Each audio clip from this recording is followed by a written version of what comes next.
You ask Tiger to solve. This deals with linear equations with one unknown. The final result is p equals -3. Let's solve it step by step. Simplify the expression. Group like terms.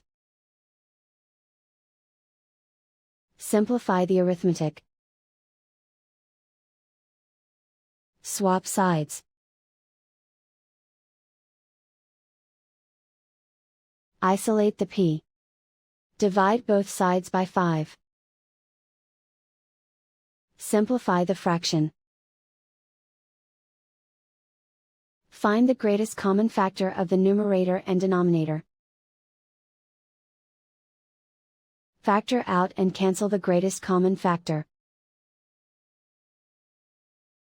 And so the final result is p equals -3.